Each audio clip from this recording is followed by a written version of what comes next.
The format for today's webinar is 30 to 45 minutes of going over what we see from our end as a good medical marketing or practice playbook to help stay focused and kind of use some of this time that we have to the best of our advantage. And I'm coming at this from a background in finance, marketing, and economics. So we're going to cover four main topics. The first is how to care for your patients remotely. The second is tactics to position your practice for a recession or potential recession. And the third is how to effectively market with as little waste as possible.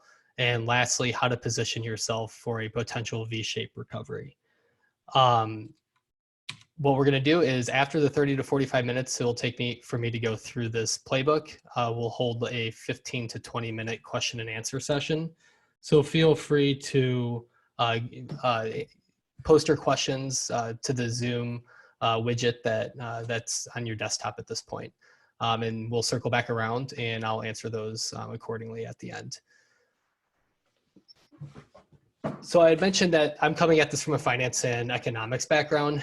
I finished up school, college for that matter, in 2008, 2009, right at the beginning of 2009. So right around the time of the last recession, the financial crisis. And what ended up resulting of that for me was the inability to really find a job in my field because I finished with a degree in finance and a minor in economics. So one of my partners here at DLM, Ryan Rogers, and I, we taught each other how to do search engine optimization in that time. So there wasn't a lot of information online of really what even SEO was. We just knew that at the time it's the practice of getting a site to rank higher in Google. So we used that time, which was about a year. I personally extended student loan debt and worked a service job to learn that skill. I then applied that to a couple positions a little bit further down the road in Florida. I lived down there, applied it to a couple positions, and then started Digital Limelight Media, which is a marketing and technology company that helps practices drive more patient revenue. I know I've got some current DLM clients on this webinar as well as non-DLM clients. But yep, Digital Limelight Media is a marketing and technology company. We help position practices with marketing plans to help them track and increase their patient revenue. So I look at situations like 2008 and now the unfortunate situation that we're currently in with COVID-19 and the pandemic as something that we're obviously all in this together. It's very nerve-wracking. We don't know what comes next. We don't know how long it's going to last. But we do know that we have more time than we had before. And we're sitting here as a country waiting for time to kind of pass by, hoping that the pandemic starts to flatten out and we can resume life as normal. So in a way, if we're trying to find the silver lining, there is an opportunity right now for us to be able to position ourselves and plan for that rebound accordingly. I feel like in situations like this, a lot of times people tend to kind of sit flat-footed and just anxiously wait for what's next. But I also think there's that opportunity where we can spend more time with our family. We can sit down and we can talk about and think, why did we even start our practice in the first place? And what are the different things that I can be doing today to make sure that when my practice is open again, I am positioned best to recapture some of that revenue that I may have lost in the last couple of months.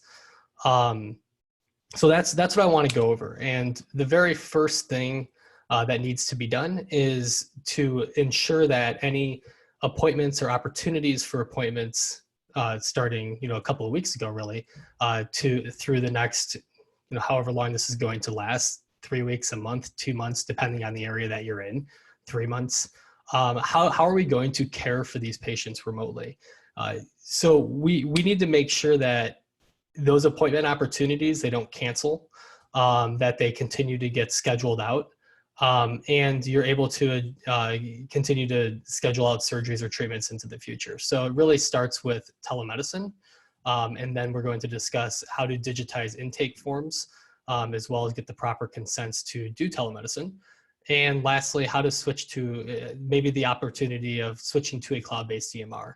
It's becoming, for practices that are more paper and pencil or have a server-based EMR, if your practice is currently shut down, it's becoming very obvious how difficult it is to scale and work remotely with a server-based or paper and pencil system.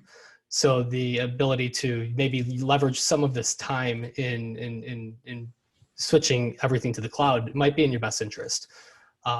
So let's start with telemedicine. So obviously telemedicine has been at the forefront of this conversation since everything started to unfold in the United States with COVID-19. And for very good reason. If we are not able to physically go into our practices at this time, there needs to be a way in which you as providers can begin to communicate with your patients, whether they are current patients or existing patients, whether you have future post-op appointments that you need to attend to, or opportunities that could result in potential surgical or non-surgical revenue in the near future. So telemedicine is the crux of that.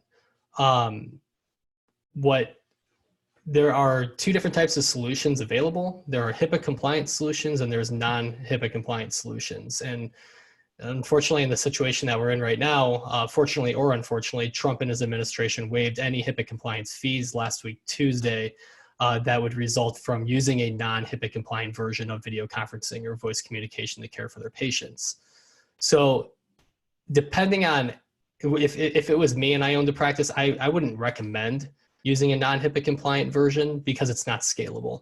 So you get your staff or yourself used to a specific solution, and as soon as we're out of this pandemic, you would have to switch anyway. So you're better off going the extra mile right now and signing up with a HIPAA compliant solution.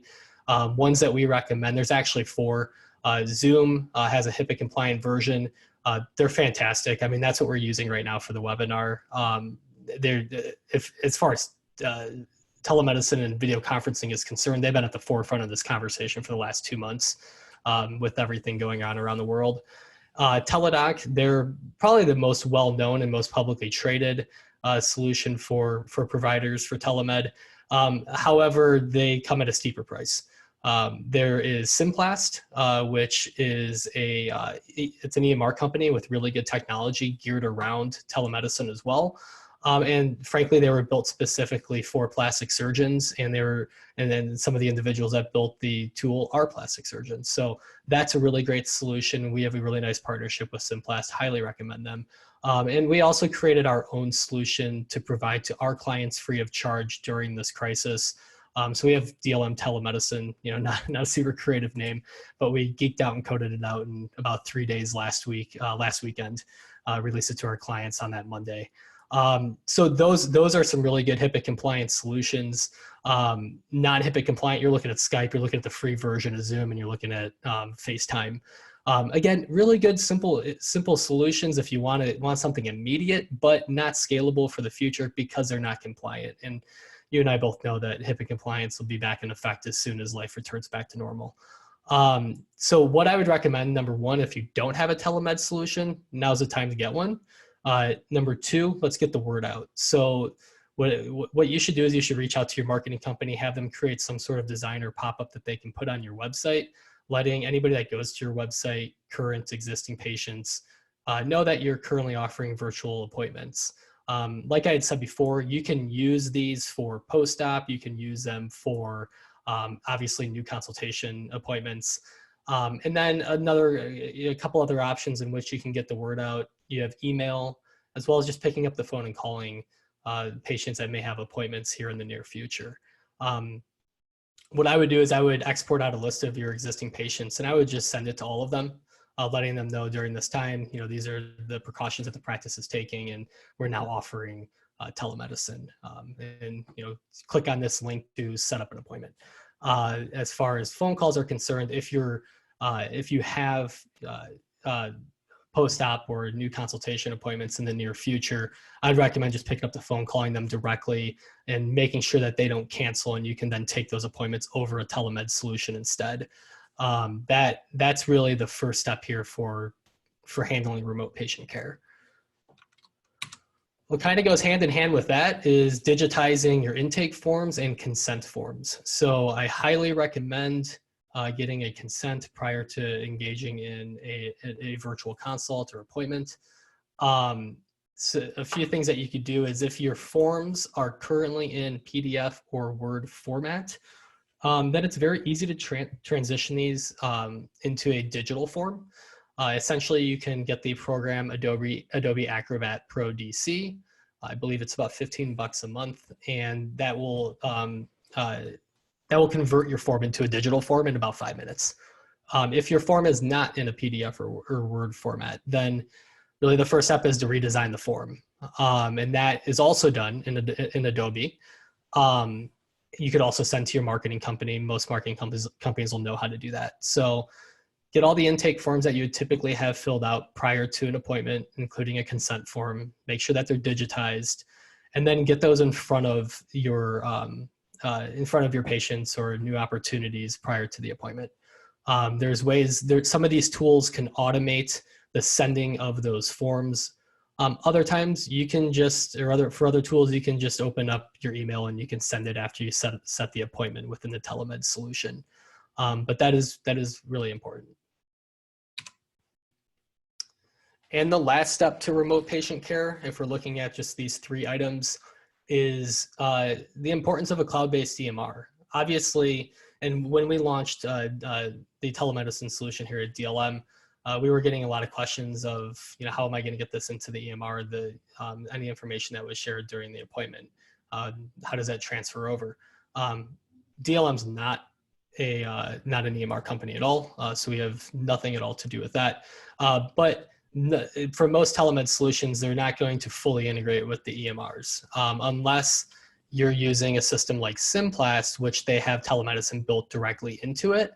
So you're typically disconnected between 2 different types of technology. However, if your practice is currently one of the practices that was forced to shut down for the foreseeable future, you're probably already starting to see, especially if you're server-based or if you're paper and pencil, how difficult it is to start to manage patient records, especially if you're taking appointments right now via telemed. So my recommendation, one of my recommendations would be use some of this downtime where you're obviously not seeing patients at the volume that you were used to potentially switch EMR companies. And that obviously depends on your situation with the practice based on liquidity. But it's also a time where you could get expensive services for a bargain, or at the very least defer payments. The companies that I would personally recommend are Simplast. They're a mobile-first cloud EMR system. Very intuitive. They have a nice, real simple user interface that most people are going to be able to use. Most of the front of the practice tends to be on the younger age spectrum. So their user interface is very similar to like an Apple product. Patient Now, they've been around for a while. Really good feedback from our clients that are on Patient Now. I think they're a great company. We're partnered with them as well. Nice intuitive system that pushed everybody to the cloud starting last year through, I believe, May of this year. So almost everyone's in the cloud at this point with Patient Now. And then Nextech, they're a Goliath. I mean, they're huge, the most used EMR system among plastic surgeons at this point. And a little bit slower to adapt to the cloud because they're such a massive company. But their cloud application I've heard has received some good praise at this point. So those are 3 good solutions. So to kind of recap these 3 items, step 1 for remote patient care, obviously finding a good telemedicine solution. If I were in your shoes, I would do one that's HIPAA compliant, just so that you don't have to learn 2 different systems in a shorter period of time. 2, let's digitize those intake forms. You could either do it yourself, you could reach out to your current marketing company or designer, and they can convert those forms for you to make sure that you have the proper intakes and consents prior to doing an online virtual appointment. And the 3rd item is for scalability, considering switching from server to paper or paper and pencil, if you're on those 2, to a cloud-based EMR. So jumping over to tactics you can implement right now to position your practice for a potential recession. So a recession is defined as two quarters of negative growth. Obviously, quarter 1 of this year is substantial negative growth within the markets. I think well, we jumped up 10% yesterday, the market did, but prior to yesterday, it was negative. I believe it was at like 33% off of its high. So obviously we're going to finish this quarter very negative. And more than likely, this quarter will be negative as well, unless, from my opinion, unless there's some sort of miracle that comes out within the next couple of months that just spirals the economy upward. But I just don't really see that happening. So I think that as business owners, we really just need to prepare ourselves as best as possible for the future, but make sure that we're not losing sight of what our value proposition is as a practice. So the very first step to this is to secure liquidity. That's number one. We've all heard this. Every practice, every business has a different financial position. Obviously I know what my business financial position is. There's a business down the street that has a completely different financial position from ours. But at the end of the day, most businesses are seeing a decrease in their revenue at this point in time. So based on your financial position, there's a few things that you may want to consider. Number one, securing a loan. If need be, there's a lot of different vendors out there in which you can secure loans with. There's American Express, which offers a flat rate and really fast funding. They do turnaround funding typically within 48 hours. There's also, now that the stimulus bill's passed, I haven't had a chance to look through it, but there's apparently no interest small business loans through that as well. The second thing is, depending, again, obviously on the financial position of your practice, staff. For most practices and businesses, employees are the biggest expense. So depending on your situation, you may want to evaluate your staffing needs at this time. If your practice is completely shut down for the foreseeable future, it may be best to cut people back to save. Vendors, I would recommend cutting out vendors who cannot perform their job during this time. Examples are, operational vendors like cleaning services, parking expenses. If your practice is closed and you're currently paying a call center to field your calls, you may want to pause that billing and transfer the calls over to a cell phone or a receptionist and just field them in-house. Keep the vendors that can still do their job and may not cost as much, specifically those that might be able to help position you in the future. And then down payments. This is kind of more of a creative option. If you need cash flow now, there is the opportunity to discount future surgeries for upfront full or partial payment. I know that it would take a temporary hit on the margin, but it would buy you time and secure liquidity immediately. So just four options to kind of think through if you're in a position where you need liquidity right now.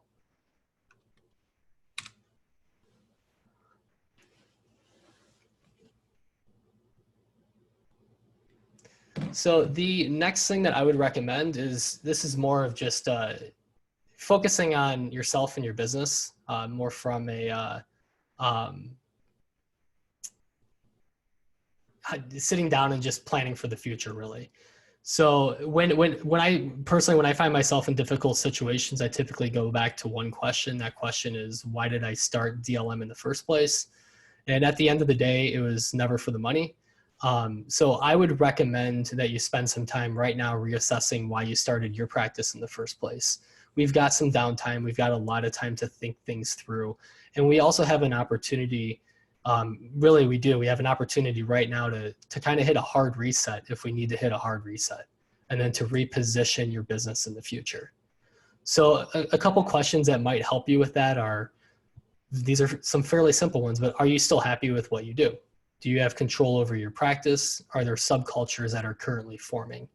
Do your employees respect you? Do you respect your employees? Do you have a good handle on patient management process and patient follow-up process? Do you offer your employees good benefits? Do you have high turnover? What do you think your employees say about you when you are not in the same room? We've all heard these questions, but personally speaking, over the last 10 years through my leadership at DLM, I've struggled immensely with managing staff, culture, tone, and developing scalable processes. But it really honestly wasn't until I was very honest with myself that DLM really was able to take it to that next level. So I see this as an opportunity where, if we're sitting here afraid of what's next, or really not knowing what to anticipate in the near future, just understand that this is short term, and that in the grand scheme of things, this will be a blip on the radar. So use this to your advantage to kind of sit down and write out some of these questions and answer them very honestly, so that you can maybe start to reposition the value proposition and value of your practice, and maybe help to continue to rework processes that might encourage culture and growth within your organization. So those are just a few things to kind of think about, and I think we would all benefit from that to some degree. There's every business, every practice has a weakness, and I think we can use this to our advantage to identify that.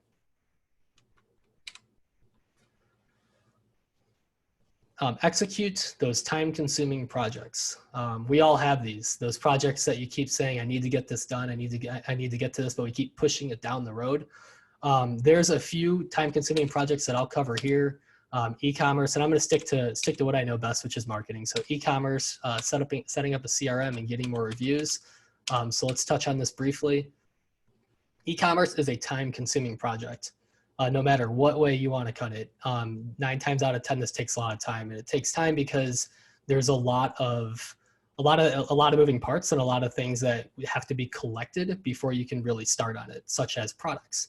You have to get products from the vendor. You have to figure out what the pricing is. Is the pricing the same as what the vendor's offering? So all of that has to be worked out, and then there has to be a design built. And then once the design is built, then you have to add the products, and then you develop it out and you go live. That process can take anywhere from a couple of weeks to several months. What I would recommend doing is finding a really fast solution to an e-commerce store, so that you can start to position some of your marketing to drive to the e-commerce store during this downtime. It's a way for you to still communicate with your existing patients, to try to funnel them into purchasing products, purchasing injectables, maybe discounting some non-surgical service, to collect cash now and get some appointments and surgeries on the schedule, so that you're busy when your practice reopens. So that's how we view e-commerce at DLM in this current economy, is really leveraging it for payment today, in exchange for possible service down the road, or the shipment of skincare products immediately. 2, this is a very time-consuming project, and for most practices, a really painful one. It's setting up a customer relationship management tool, acronym CRM. Most people know of a CRM as like Salesforce. Salesforce, obviously a massive company out of San Francisco. People use it globally. However, it's an enterprise solution, and it's not built for practices, let alone plastic surgery practices. So, but what a CRM does is it helps your practice manage the leads that come in off of a phone call or a website form. So most practices spend money on marketing. Marketing brings people to people's websites. People then fill out contact forms or pick up the phone and call. But how do those individuals that are requesting information get managed? In most practices, from the conversations I've had with either clients or people at trade shows, those individuals are typically managed within a spreadsheet. And the problem with the spreadsheet is it's a very manual process, and it creates inconsistencies of communication to those leads, and also has timing issues. So a CRM takes all of those leads, all those opportunities, centralizes it in the cloud, and allows your staff to collectively manage those leads through email, text, or call. One individual on your staff can jump into a CRM, and they can see what another individual said in regards to the communication with a particular lead. So that is the advantage of setting up a CRM. With implementing a CRM, you also have the ability to start to automate some of those processes, which I'll get into that in a little bit more detail. But very time-consuming task that is honestly perfect in this climate, because we have downtime right now, and will tremendously help out the process and workflow when the practice reopens, if you're one of the practices that's currently closed. Getting more reviews. So currently, Google is not allowing people is not publishing new reviews to local businesses. They're not publishing positive ones or negative ones. But once they open that back up, they're going to look at the reviews that were published, that people attempted to publish, and they're going to filter out ones that were intended to be malicious, like customer service was bad. It's because we're closed. So that's why they stopped allowing reviews, because unfortunately there's a bunch of people that were posting bad reviews because businesses were closed during this time, which I don't even understand those type of people that would do that right now. So needless to say, Google paused that. But without being too long-winded here, you can still get reviews. And now's a good time also to run some campaigns to your existing patients to generate more reviews. Most people are at home right now. And it's a good time to get out in front of them and reach back out and encourage them to leave a review. And then when Google reopens posting those reviews, the positive ones will publish and the negative malicious ones will not. So I do encourage setting up some review campaigns to your current patients. For those of you that are non-DLM clients, where I would start with this is I would reach out to your current marketing company and just communicate that with them, and then export out a list of your patients from your EMR system. Or if you currently have a list, just share that with them and then they would send that out.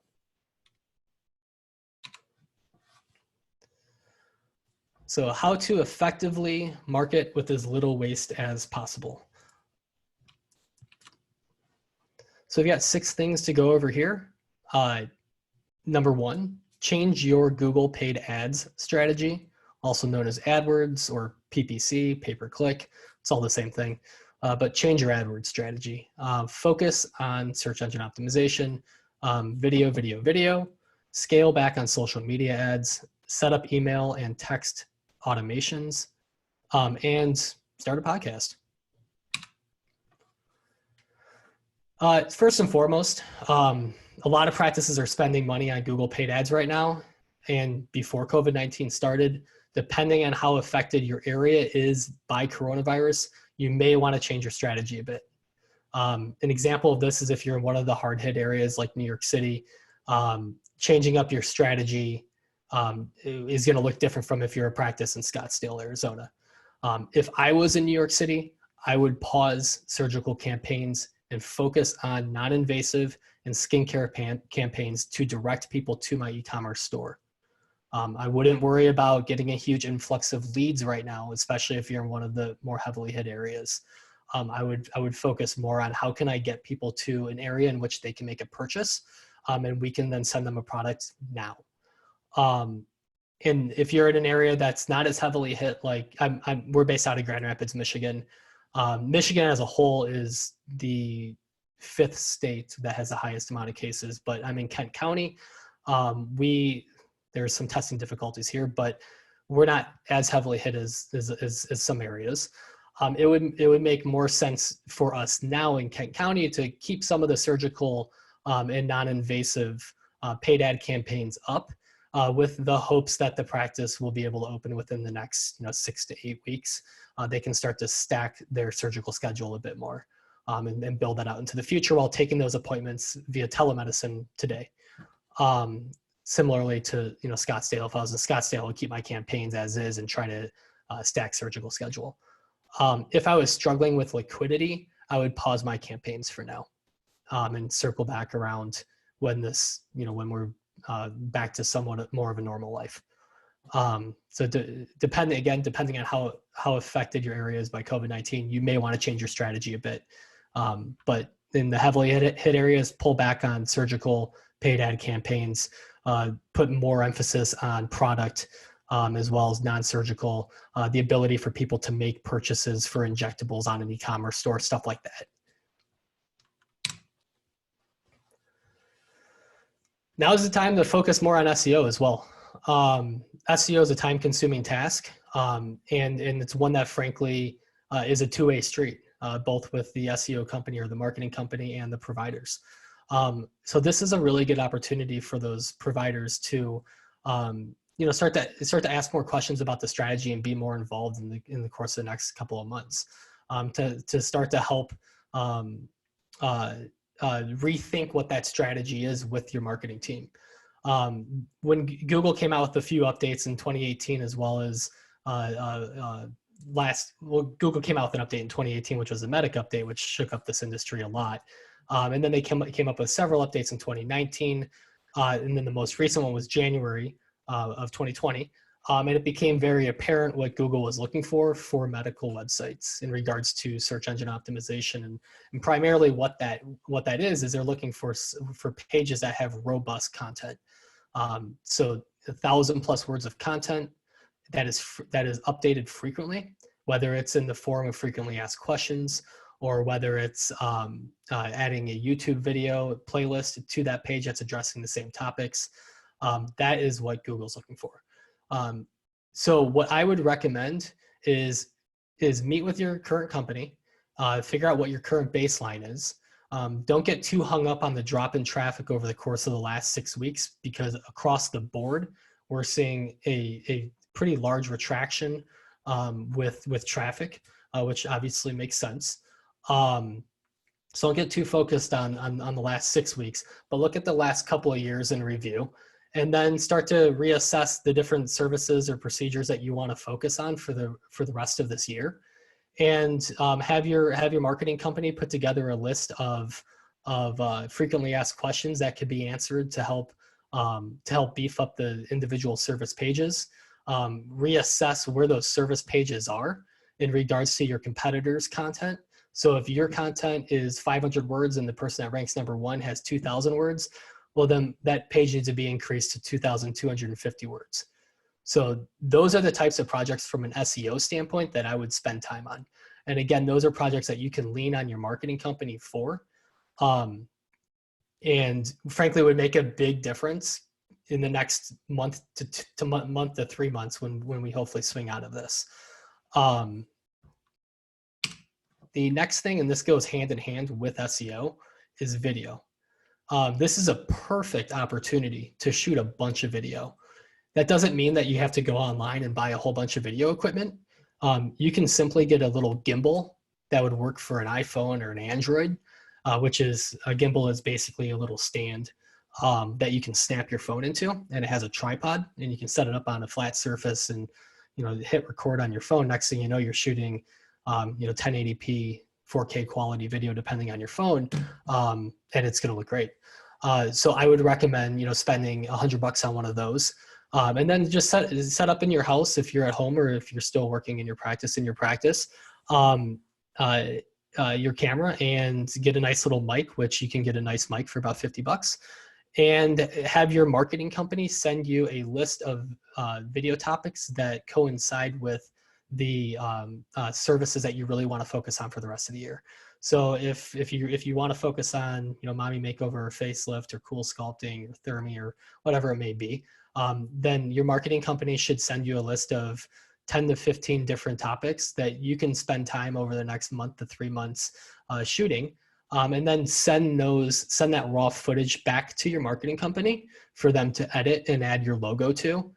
And then it's on your marketing company to then create a YouTube channel and then create individual playlists for each of those procedures. Once those playlists are created, they'll also want to add that to the individual service page so that you get a better user experience and more robust content on those service pages. So really, guys, use this as an opportunity right now for video. I can't stress that enough. I mean, really, the way things are going in regards to traffic online, you've got Google as a #1 search engine, you've got YouTube as #2. Google owns both entities, obviously. So let's beef that up. There's still a ton of opportunity there. Most practices are not using this enough, and it's just so important. So if I were you, I'd work directly with your marketing company to come up with some really good topics and just shoot a bunch of content. I'm telling you from personal experience, it's really awkward at first when you start to shoot video. Like most people don't want to see themselves in a camera talking, and so it's awkward, but you'll get over it pretty fast. At least that was my experience. Scale back on some social media as well as social media ads. Generally speaking, and from our perspective, paid social ads have a relatively low lead to appointment rate to begin with, and especially now it would be wise to keep that additional cost cash on the sideline. So I would recommend, if you're spending money on paid ads, just cut them out for now. The funnel with social ads tends to be a little bit faster, and our time frame doesn't look immediate right now. Also, the lead quality, as I said, tends to just be less qualified than other mediums. If you're paying a marketing company to post on Instagram or Facebook, it may be worth keeping the service for now, as long as, this is key, as long as you are using some of this time to help with content production. If the marketing company is continuing to just post the same types of posts that they would when your practice was open, then I wouldn't recommend continuing that service right now. But if you're looking at this as an opportunity to work hand in hand with the marketing company on content production and strategy, and pushing more of an initiative around COVID-19, cleanliness of facility, upcoming promotions to help generate cash flow now, then I think it's a good idea to keep it. So that's where we stand with social media in general during the foreseeable future at this point. Actually, to circle back around, we've got video here. If you're shooting video, great opportunity to post on social media as well. So if you're going to go through and spend time doing video, let's get those up. It's a good way to communicate to some of your patients that may follow you online. This is time consuming. This can really go in a couple of different buckets in this webinar. This is really time consuming, and it piggybacks right off of the CRM. So again, a CRM, customer relationship management tool, it's cloud-based. It allows your practice to manage leads when they come in through either email, text, or phone call. But the best thing that you could do is actually start to automate some of that communication, so that the communication to those opportunities is consistent from one opportunity to the next. So I strongly recommend doing this.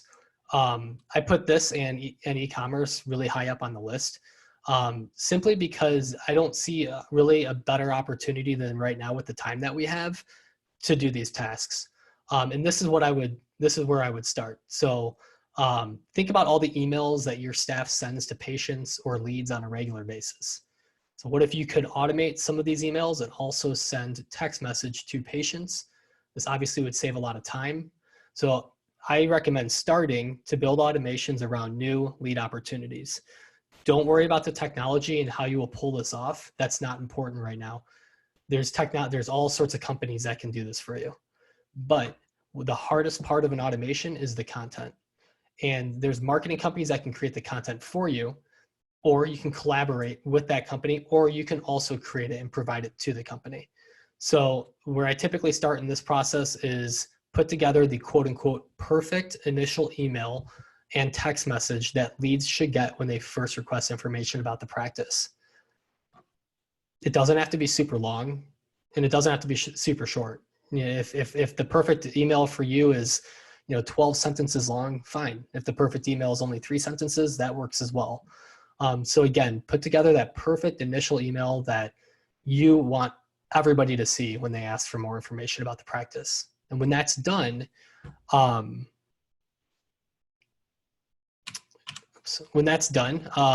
you want to start to segment out the rest of the communications based on the procedure. So 9 times out of 10, when somebody is requesting information, whether it be on your website or even through a phone call, you're going to figure out what they're interested in. If it's on a website, it's really easy. You make it a required field on your form. So before they can even press submit, they have to select what they're interested in. If it's over a phone call, your staff is more than likely asking that question. So then that's identified. That information automatically pushes into a CRM. And then let's assume that somebody picks that they're interested in a facelift. Then what would need to happen is that initial email would automatically go to them. And then you want to start to personalize your communication to that lead based on the service that they're interested in. Since you're already capturing that information in your process, that step is already done. We just need the content. So what I would recommend doing is take the 5 to 10 procedures that you really want to focus on and write an email giving them more information about that procedure. So if it's facelift, providing them more information in an email about what facelift is, and then obviously dropping a link in that email to your website, to the facelift page. And since you guys are reworking that facelift page with more frequently asked questions, more robust content, and a facelift video playlist, that lead is going to get everything that they need. So that's how I would recommend working through this. Start with that perfect email, figure out what 5 to 10 procedures or treatments you really want to focus on, write an individual email for each of those, and then from there, figure out the technology with your current marketing company in order to send out those automated emails and text messages.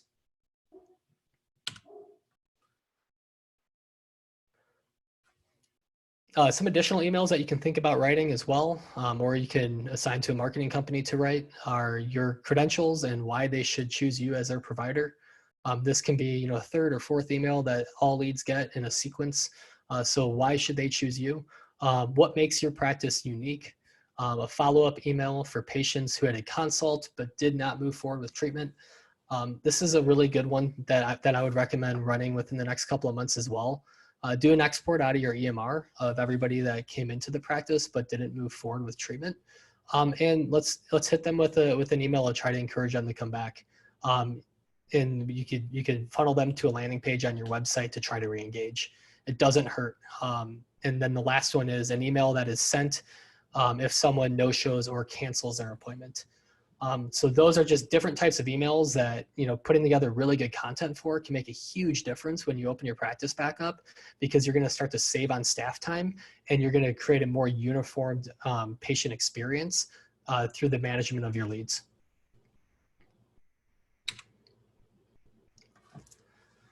And the last idea is a podcast. Video content is more frequently used right now than a podcast, but podcasts are so untapped. There's obviously been a lot of buzz about them, but a lot of people are still not doing them because they don't really know where to start. And like anything else, the best place to start with a podcast is plug your headphones into your computer and open up a recorded, a recording device that comes standard with either your PC or Apple, and start talking. From there, after you start to feel natural, you can start to buy some podcast equipment, which is actually really affordable. What I'm talking through right now is the Audio Technica AT2020 Plus podcast set. I got a nice little arm that comes out from the desk, and it's got the mic right in front of me. It's adjustable, and it costs $200. So it's really affordable. And you can plug it right into your computer. You can throw your headphones on. You can hear yourself talk, which is really, really nice because it makes you're not hearing the outside noise. You're really focusing on the content. And then you can send that recorded file to your marketing company to edit and enhance, and then they would post it to SoundCloud. They would update it on social media, and they would drop a feed on your website. This also is a really good opportunity for you guys to go through and, again, take those 5 to 10 treatments that you want to focus on, and those topics that your marketing company sent you that you should shoot video for those services. Have them do the same thing for podcast. Have them look at trending topics that would be good topics to cover for a podcast, as well as pull from your own expertise. What are things that you typically hear patients say within your practice? And make a podcast episode about it. So where I would start is I would put together 12 really good topics, and I would put that in a spreadsheet, and I would plan on talking 20 minutes about each one. I say 20 minutes because that's the average commute time. Most people listen to podcasts when they're in their car driving to and from work. So I like to keep my podcast to 20 minutes. I recommend the same for other people. But then again, if you want to talk for an hour, by all means do it. It's your podcast. If you want to talk for 10 minutes, fine too. It's yours. But some content is better than no content. Use this as an opportunity to create that. So how to position yourself for a potential V-shaped recovery. I'm an optimist, but also a realist. I believe that we will see some resemblance of a V-shaped recovery. Obviously, that's going to depend entirely on how long this lasts. But the fundamentals of the economy were extremely strong going into this. So I would find that unless this lasted for a long time, I would find it, I just don't, I think that we're going to bounce back pretty quickly. And that's nothing more than just, again, my background in finance economics and my gut instinct. I'm not a medical doctor and I'm not a scientist, but you look at the fundamentals and things were in a really, really good place. So here's what I recommend. The rehiring of employees, turn on paid ads, or readjust your paid ads, email marketing, practice meeting, and be patient. So there's 5 action items. If you follow the advice that I listed above, that's from our standpoint as marketers, that's really good advice to position yourself for the next few months, plus really year out.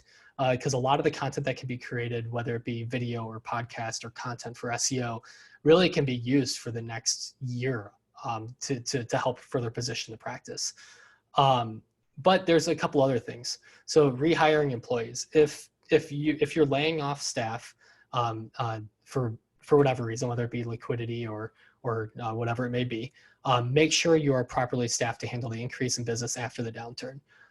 So I'd obviously recommend to continue to communicate to your staff during this time, whether they're laid off or not, and then to hire them back before you're allowed to come back and practice. I would personally, I would hire back 3 to possibly 4 weeks prior, and start to just meet with them over a Zoom meeting, just to re-engage.